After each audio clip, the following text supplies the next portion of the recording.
Alright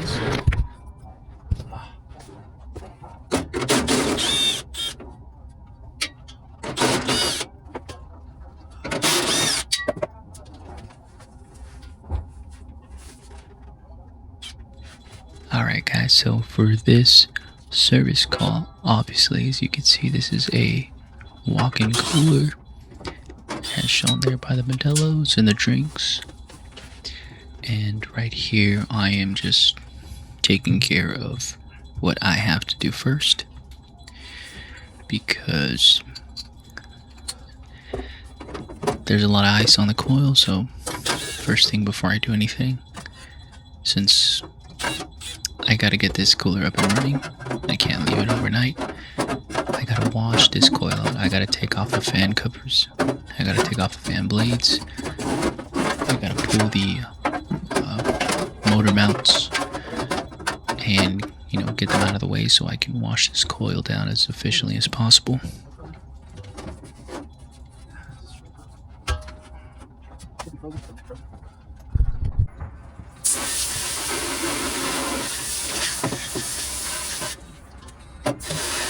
One thing that I do find very helpful is if you are able to run a hose and use hot water.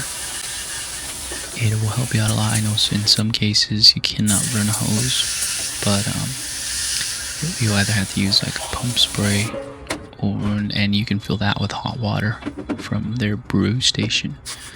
And that also helps too. But if you could get a lot of water flow, like I'm doing here, and be careful to not wet the product from the customer as much. And clear your way and make sure you're able to get in there, then that'll help you out a lot actually. So yeah, here I'm just doing what I can. I cleared the bottom, cleared the back, so it took a lot longer than what you see here in the video, but definitely cleared everything as much as I could. And I ended up realizing that this evaporator coil was actually, first thing was that the temperature was set really low, below freezing, which is not the right thing. It should at least be max 34, 35, and the highest around 38, 39. And so I had to adjust the temperature, and then also I had to as I was cleaning it, I realized that was a bunch of debris in the coil there, so lack of airflow. And the low temperature on the controller was like a dual effect of airflow and then lack of airflow, and freezing over.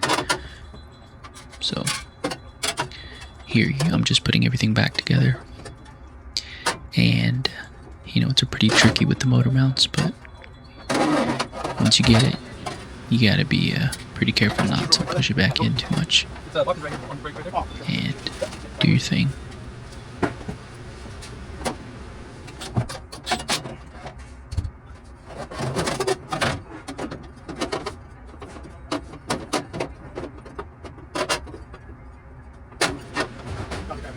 Now you good?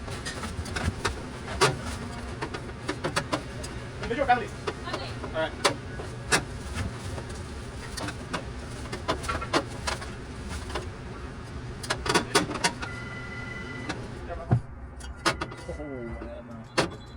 Another suggestion that I highly recommend is that you have a decent nut driver or some decent nut sizes to be able to work with the different sizes that you come across in the trade. That should get you through some pretty awkward sizes, either metric or standard. So yep. And obviously once you get the cover on past the threads just slightly, you can put those nuts on and you'll be good to go.